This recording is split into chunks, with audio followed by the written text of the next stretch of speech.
কি খবর সবার?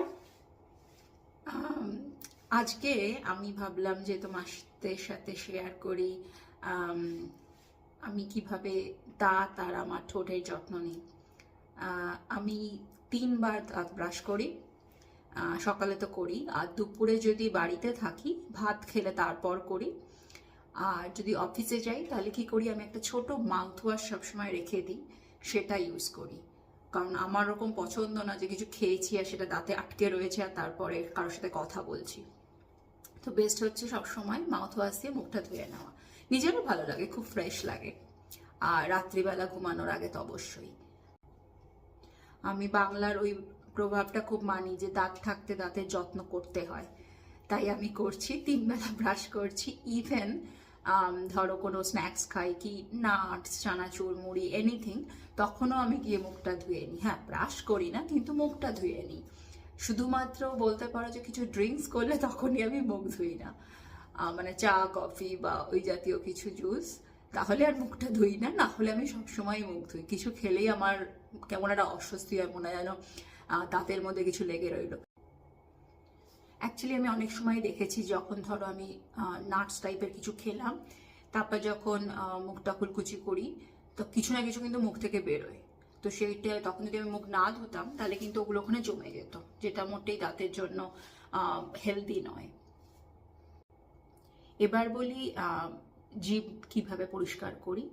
তো যখন আমি সকালে ব্রাশ করছি বা রাতে করছি, তারপর ধরো এটা আমার ব্রাশ, ইউজুয়ালি আমি সবাইকে দেখেছি এই দিকটা দিয়ে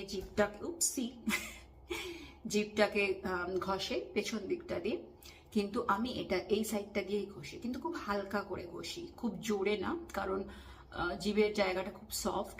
তো তুমি এইটা দিয়ে যদি হালকা করে ঘষো তাহলেই দেখবে ওপরে যে খাওয়ার পর যে প্রলেপটা পড়ে থাকে সেটা বেরিয়ে আসে, নোংরাটা। এবার আমার ঠোঁটটা দেখাই। দেখো, আমি যা স্নান করে বেরিয়েছি, কোনো ফাটা ফুটা কিছু নেই। আমি কিন্তু ভেসলিন বা পেট্রোলিয়াম জেলি ওই টাইপেরও কিছু দিইনি, কিন্তু তাও ঠিকভাবে ঠিক আছে। সেটাই একটা ম্যাজিক। যেমন বমি তাড়ানোর একটা ম্যাজিক বলেছিলাম, সেরকম এটারও একটা ম্যাজিক বলবো। স্পেশালি মেয়েদের জন্য খুব দরকার, কারণ শীতকালে যখন ফাটে, চামড়াগুলো এরকম উঠে উঠে থাকে, তার মধ্যে লিপস্টিক আর ভেসলিন লাগানো ইজ টেরিফাইং, খুবই বাজে লাগে দেখতে।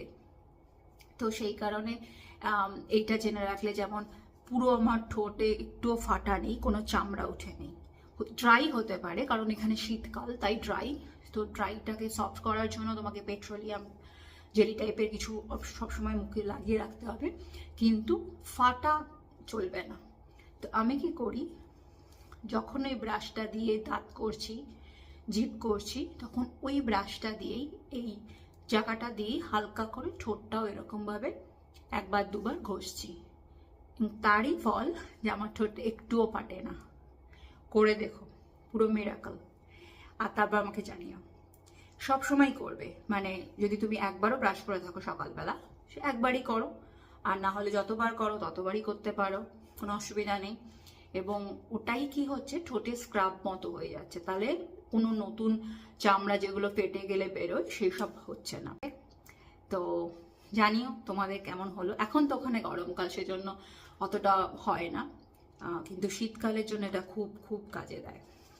আমি তো আজ পর্যন্ত বুঝে পেলাম না ছেলেরা কি করে ভেসলিন ছাড়া থাকে, মানে ওই শুকনো অবস্থাতেই থাকে। এই জন্য আমি অনেক ছেলেদের দেখেওছি, তারাও কিন্তু করতেই থাকে, যেটা খুব বিচ্ছিরি লাগে। তার থেকে ভেসলিন লাগিয়ে থাক, না, করবে না। যাই হোক, তোমাদের বলে দিলাম, এবার থেকে যখনই ব্রাশ করবে ঠোঁটটা স্ক্রাব করতে ভুলো না, সেম ব্রাশ দিয়ে, এবং এই সাইডটা দিয়েই, যেখান দিয়ে আমরা ব্রাশ করছি সেই সাইডটা দিয়েই করতে হবে। That's it. দেখা হবে পরের ভিডিওতে। ভালো থেকো, বাই।